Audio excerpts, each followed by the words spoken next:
Hey everybody, welcome to Bike Revs. I'm Mark. Now then, it's time to get some new tyres put on the old Speed Triple. Now the ones that came with it have finally worn out. I can't tell you how many miles the bike's done because my dash is broken at the moment. So it works in terms of I've got a speedo and everything, but I can't use any of the menus because none of the buttons are working for me to get in there. So I've got a ticket open with Triumph at the moment. It's already spent 4 days in there. There's going to be a whole video about that, but that's broken, so I can't tell you how many miles it's done. But the one thing that Triumph pointed out to me, which I kind of knew anyway, was that my rear tyre is now illegal and the front one's very close. So we're going to get these off. Now, the way I look at it, there's probably 3 options here. You can take the bike as it is into the shop, get it booked in, and they will take the wheels off for you and do everything. Now that's the kind of Rolls-Royce service. It costs a lot of money. To my mind, it's a little bit inconvenient because it takes them about an hour and 20, hour and a half to do it. And it's not like you can do it in a car where you stick your bike in the back and then just ride off afterwards, your push bike obviously. With this, you have to stay around with the bike whilst they're doing it. The other option is you can do it yourself. Now, if you've seen any of my other videos, you'll have seen me fit my own tyres. And actually, I was quite tempted to do it again with these. I've got all the kit to do it, but honestly, wrestling with a set of tyre irons in my front room on my wheels, it's not the way forward. It's really hard work, and to be honest, it doesn't cost that much more to get a professional to fit them. So what I'm going to do is take the wheels off the bike, and I'm going to take the wheels into the shop, and they're going to fit me a nice new set of rubber. I've gone for the Michelin Road 5s just because they're a little bit cheaper than the 6s, and they're pretty good as a winter tyre. In fact, they're a good all-round tyre anyway, so I'm just going to go with them. I've used them before and I really like them. So as I say, just going to take the wheels in, but to do that I need to get these wheels off the bike. Now, there's a couple of sticking points with this. First of all, I'm going to need some extra tools, and I need to take this off, and also that big nut down there is going to be a bit of a challenge. So let's see how I get on with that. So let's start off with this muffler then, and the muffler is held on with a couple of fasteners at the back, which you may be able to see down there. You've got quite a long bolt, and at the bottom of that bolt is a nut, and I need to get something that will go over there and be able to undo that nut. I won't be able to get myself a 10mm spanner down there. So, got myself to Screwfix Direct and bought some specialist tools for this bit, so I'll show you what I've got. So in order to be able to reach that really awkward little nut, in fact there's 2 of them, there's one that you need to go underneath and one from the top. I've got these deep sockets which I bought, as I say, from Screwfix. That cost me £11.99 for a set of 8, and in it is a 10mm deep socket. So that's what I'm going to need to sit over the top to undo it.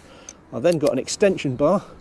I've then got a converter that turns whatever size that is into whatever size that is, and then I've got my ratchet, which needs another converter again on top of that, like there. So I've got 2 adapters to size it down.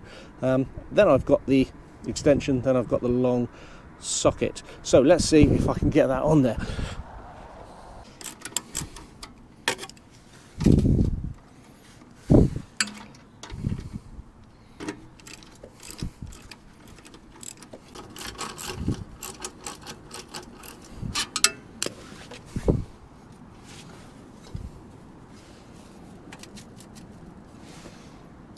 Okay, I can feel that's loose now. Right, now I'm going to get this nut and bolt off there, which I need a couple of 12mm spanners for.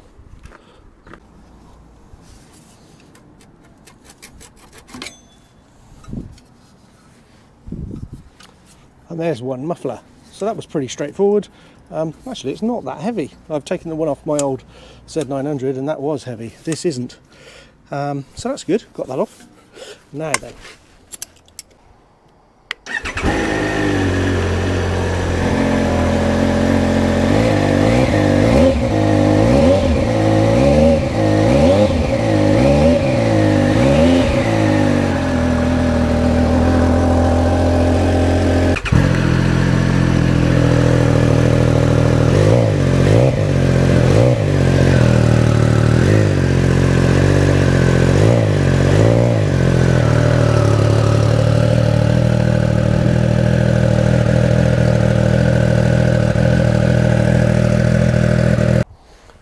Right, a couple of things needed for this bit. First of all, there's a socket which will fit over there. This one is the Ducati version, found it on Amazon, it's £22. It's got the bit in the middle, which I'm not sure I need that bit. I think that's a Ducati thing, but it's the outside ring there with its 12 different sides which fit onto there, which is going to allow me to undo that. And it's going to take quite a lot of force. So luckily, I've had for many years in my possession one of these nice, strong, the torque wrench this is, but I've yet to find anything that this wouldn't undo. So I think that's going to do the job. Well, first things first, and we just need to pull this little clip off. Probably not the right tool for the job, but there we are, we've got that off. And what I'm going to do is just crack this nut, and then I'm going to wheel the bike into my garage, and then I can just undo this, take off all the washers and things that are under there, keep the same order, make sure I put them back correctly at the end, and then I can crack on and do the front wheel. So this is just about getting that rear nut cracked. Now I'm going to stick the bike in gear. I'm also going to try and press on the brake at the same time. Don't know if that's going to be possible. Might chop the wheel as well, just to stop it rolling as I try and turn on the bar. So that's in gear. I'll stick a brick at the back. I don't think I need an extension bar on that, so I'm just going straight onto it like this. And that goes on there, and we should be able to crack that off. Yeah, there we go. Actually, I thought that was going to be more difficult. I've seen people kind of standing on the bar trying to do that. Although, to be fair, I did put some WD-40 on it earlier. I wonder if that helped. Anyway, it wasn't too difficult. And I'll check the torque settings for that when I do it back up, but for now I'm going to roll the bike into the garage and get it on some bike stands. So that was all pretty easy. Right then, here we are in my rather messy garage with the bike on the stands, and this time I've got one hand on the back brake to stop the wheel from spinning, and I start to undo that rear wheel nut properly. Now then, this thing, actually, you wouldn't believe how many times you've got to turn that. It's a very fine thread, so it just keeps on going and going, and you just got to keep turning the thing. So there we go, that's me there, turning away, and eventually that will come off. And underneath it there are a couple of washers, so the key to this next bit is to make sure you get those washers off and keep them in exactly the same order and the same way round, because some of them are slightly kind of concave or convex, whichever way you look at it, and they need to go back on exactly as they came off. So just be very careful with it. You can see I'm just struggling with the wheel there, and we'll take them out, keep them in that order, and we'll put those to one side. Now the next bit was a bit tricky because it was about getting the wheel out from next to the exhaust pipes there. You can see the exhaust pipes on the right hand side, and I couldn't get the wheel out at that angle because it's just not possible.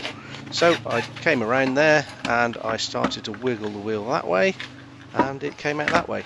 I could have deflated the tyre, but it just seemed like it should come off, and sure enough it did. Right, so wheel off and ready to be taken in, and we're left with that rear hub. Now there's not much more to do with that other than give it a good clean and then move on to the front wheel. So I started off by undoing these pinch bolts and ready to take the front axle out. Now I stupidly was thinking that I could take the front wheel off without removing the brake calipers, because I thought the front rotors would just sort of slide out from between the brake pads. Really stupid, because of course the front brakes are actually sort of inside the wheel. So I don't know what came over me there, but you do have to take your front brakes off. So the way I do it is I take the brakes off and then I just hang them with zip ties somewhere, so they're not sort of putting any kind of undue strain on the brake lines, and that gives you free access then to actually remove that front wheel properly, so don't make that mistake. And that was it then, both wheels off and ready to go. Wheels off, and let's have a look at how much tread's left on these. You'll see down the middle of the tyre it's worn right down to the metal. Don't ever let your tyres get like that. This one I've done a couple of burnouts on it as well, but it really was low, so that needed changing straight away. Now if we look at the front tyre, a little bit more meat on that, there's more tread, but I've got this huge rip in the side of the tyre, so that can't be good, can it? So both of these tyres are going to be going in to get changed, and to be honest, probably should have done it about 1,000 miles ago. I took the wheels into a place called Chris Mullins in Gloucester, which is the premier tyre fitting place for motorcycles around here. It took less than 20 minutes from when I arrived to when I left, and as always they did an excellent job. That really is a very convenient way to get the tyres done, and as I said before, it beats hanging around for over an hour whilst someone else has to take your wheels off. It's actually been about 3 months since I filmed that first part due to a rather sad family event that took me away from YouTubing. But we're back now, and as you can see, I'm riding in the depths of winter. The bike had done around 4,000 miles on the original tyres, but should have been changed a lot sooner.